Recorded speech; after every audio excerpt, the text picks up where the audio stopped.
Yeah, why be say if una dey do everything what una dey do? Una go dey promise heaven ahead. Una no dey know Nigerians they know. When the things what una promise, una no come feel for fear and that person come dey threaten una go need our sympathy. 4 + 4 talk back. Abi? So guys, I dey give una this video more for know wetin dey happen between Obas and the person wey be say na dey support and they go before. And as I still tell now, so for inside this video, now go they see the reason why be say some Nigerians they fight for the benefits of Nigeria, for the better of Nigeria. Because how can uniform people go they fight themselves? I beg, make una regade. Speculated. Well, here is their tweet on X. Dear esteemed customers, we at NNPC Retail value your patronage, and we do not have the intention to increase our PMS pump prices as widely speculated. Please buy the best quality products at the most affordable prices at our NNPC retail stations nationwide.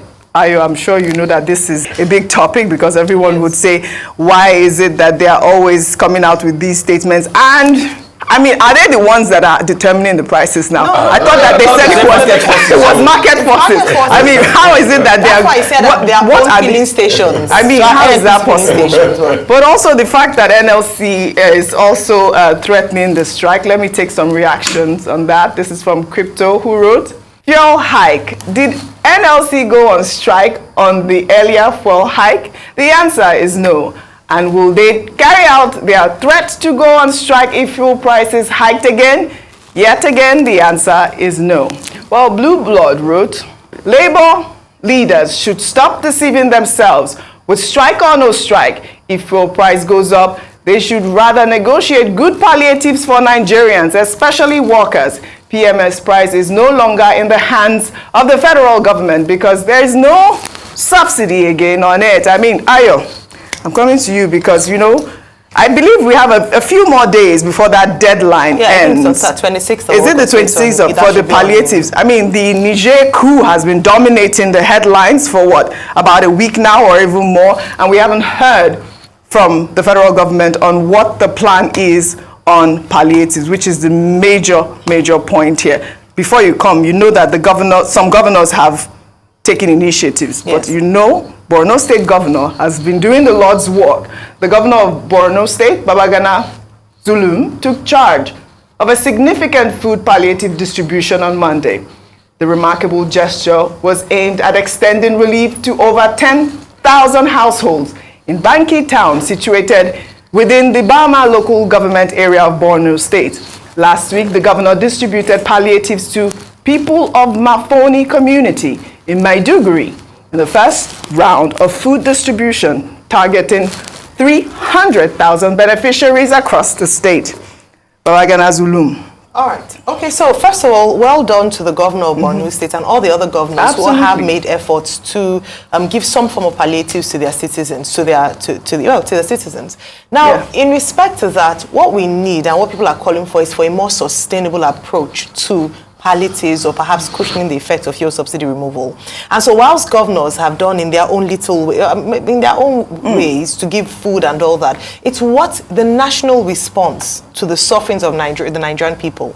We don't want to live from hand to mouth or from one hand out to the other. What people want is a livelihood that is sustainable, which currently isn't happening.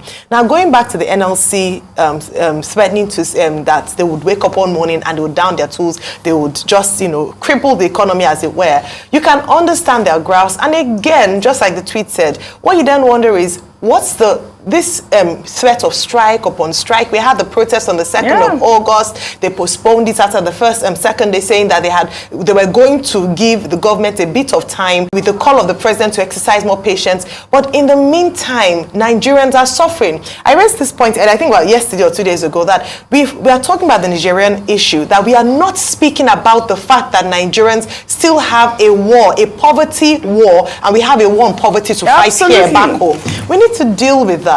It almost seems as if the presidency didn't have a plan on subsidy removal and on coming into power, and the people have to suffer. And at that, we still have the fact that they're still spending quite lavishly in terms of our leaders. 2 million naira, the amount of sustained amount of money only. People are saying, oh, why are we making a noise about that? When people cannot afford to eat once a day anymore in Nigeria. We cannot blame people for saying, in fact, it's not even because they have to strike, it's that they can't even afford to go to work. Yes. That's the question, the conversation we'll be having very soon. All right, because we don't have much time, Dr. Obas, I wanted to come to you in regards to the DSS debunking the story that we took yesterday. They said that they don't have the MD or the MD's brother of Reportera.ng. And it raises a lot of questions here, but let me take Reportera, who they debunked that tweet as well. They wrote, breaking, we neither arrested Nnamdi Ibezim nor his brother Chike Ibezim. DSS affirms amidst continuous illegal detention of Reportera MD's younger brother, Chike Victor Ibezim. Mr. Chike Ibezim was abducted on Thursday, 10th August 2023, following a defamation petition filed to the Director General of DSS by Babatunde Fashola, SAN, against Reportera based on a news report published on Sunday, 6th August 2023. I mean, they have come out to say that their Chike is still in detention. That's the DSS tweet. Well, I mean, it's one against the other. Yeah. Reportera is saying in that tweet that he was abducted. The question is, who abducted him? Yesterday, the story that you brought said it was DSS. Yes. But DSS, exercising the right of reply, has now come forward to say we don't have him in our custody. So, in between the two, the truth is there. And I said yesterday, okay, that you can't arrest one person for an offense committed by another person. The other side of it, of course, is that there's something also in law called aiding and abetting. If you're an accessory before or after a crime or a felony, then you can be charged.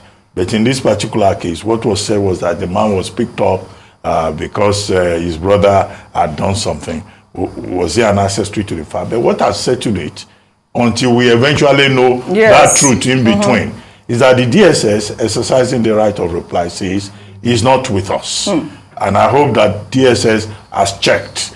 And if you see the response from Reportera, they are saying he was abducted. Yes. So who abducted him? So what do you mean by you checked? DSS has checked, that's what he said. Maybe to check their facility. No, they have departments all over the country. It's not only in Abuja. They have DSS in every state capital. So if they check all their units across and they have confirmed that it's not with them, then it's not with them. And Reportera saying he was abducted. You never know. This is a country of kidnappers. Was he kidnapped? Is it possible that there's no connection with the petition written by Fashola SAN? So, we don't know the truth. Right. So we cannot jump to conclusions. All right. Rufai, we had Don Pedro here earlier. I'd like for you to discuss the story. We'll take another story. The feud between the governor of Edo State, Godwin Obaseki, and his deputy, Philip Shaibu, widened over the weekend after Obaseki accused Shaibu of manipulating the election of the National Youth Council of Nigeria in the state to further his governorship ambition. The governor made the claims during the celebration of the International Youth Day in Benin City. Godwin Obaseki had earlier alleged that his deputy hatched a plan to kick him out of office. Shaibu, on the other hand, accused the governor of preventing him from performing his constitutional duties and filed a suit at the Federal High Court in Abuja to prevent an alleged impeachment plot against him. Last week, while addressing stakeholders, Obaseki claimed that Shaibu had become so desperate to succeed him ahead of the Edo governorship election in 2024. My deputy called a leader in APC, telling that leader that during the elections the next day of the leadership, particular speaker of the House of Assembly, that he has 5 members who are loyal to him and that he would like the 7 members of APC to work with the 5 members of PDP to produce a speaker. The deputy governor had become so desperate to take over that he would do anything including carrying out a coup against his governor. How can you say you are loyal and you don't do that sort of a thing? All right, Rufai, over to you. Dear Governor Obaseki and Deputy Governor Shaibu, both of you should please spare us. Spare us your internal struggles. When you were together, when you were in hot romance, when both of you were doing love in Tokyo, you see Deputy Governor Shaibu say, oh, my Governor Obaseki is the best man ever. Oh, very lovely governor. Now, because of power, you can see what's going on. And that's why I asked Mr. Don Pedro Obaseki a question I couldn't answer. I said, see, what was the promise made to Mr. Shaibu? When Mr. Shaibu was going to go up against Adams Oshiomhole, the man that brought him to be deputy governor in the first place, you know, he had just won an election to the Federal House of Rep before, and Mr. Oshiomhole said, okay, come and be deputy governor. What were the promises that were made to Mr. Shaibu that made him hold on so strong to Obaseki and take the risk?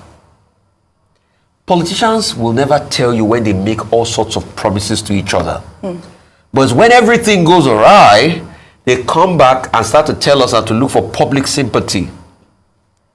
In this case, both of them are as guilty as charged. One has finished his tenure and looks and says, okay, this man that was my ride and die before might not be fit for purpose again. That one says, no, I went through the fire with you. We did it together. You remember the days of 4 plus 4, 4 plus 4, you can see the way it ended now. And I think Nigerians should see this as an instructive note. It's a big lesson. Do not take these politicians seriously. They are always there for their own benefits. The day it fits them, they'll come together. The day it doesn't fit them, they'll go apart. But I will not be surprised if the deputy governor and all of this in the quest for power reconciles with Mr. Oshiomhole and they move things on. But Nigerians should be careful, because in this game of chess these politicians play, we are always the pawn. All right. They'll use us today, they'll give us sweet rhetorics, we'll lap it up like a lap dog, and we vote for them again. When is it going to be about us, the people? You can see them, both of them. Number 4. Well, number 4. You see them? The trust there is You gone. see them? Absolutely. All right, then we'll take another story. Students of the Law Department of the University of Calabar on Monday trooped out in protest over alleged sex for grades perpetrated by their department's dean, Professor Cyril Ndifon. The professor was reappointed as dean of the law faculty in 2022 after he was removed over allegations of rape back in 2016. He was also suspended in 2015 after he was accused of sexually assaulting a 20-year-old 400-level student. Well, in a video now making the rounds on social media, the Unical law students were heard chanting and carrying placards with inscriptions like, "Law girls are not bonanzas. Stop grabbing us."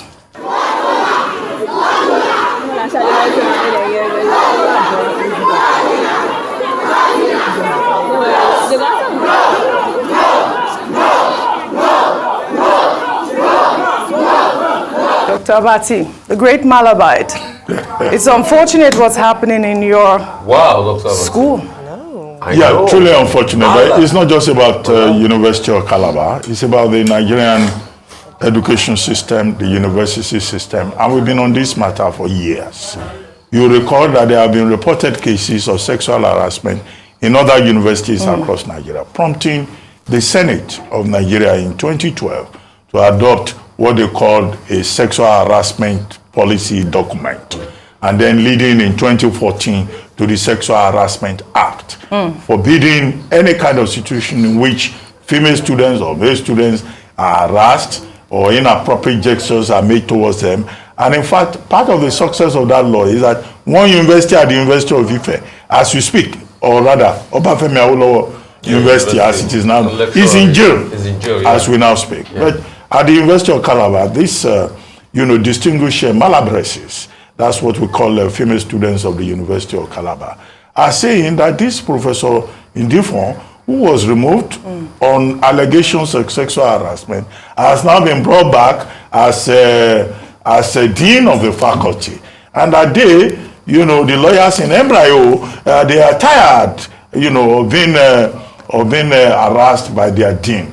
Well, I assume that the university authorities will have investigated the allegations leading to his suspension the first time these allegations were made, and that it must have been reinstated because the university authorities could not really establish whatever happened. But I think that the university authorities should take another look, now resulting almost into a breakdown of law and order on campus with, law students, carrying placards and going all over the place. So it's not something the university authorities should treat with levity. They should take a second look at the matter.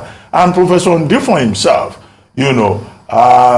should know that this is a major stain on his otherwise distinguished career, because for him to reach the level of a professor, he cannot just jeopardize everything just because he's allegedly chasing skirts all over the place. So at various levels, it doesn't look good.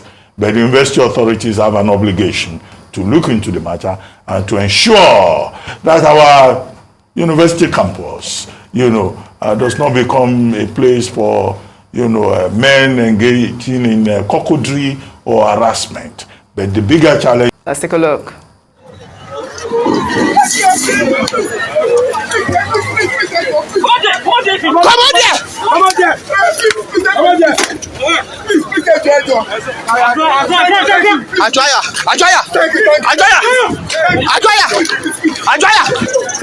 Let's go.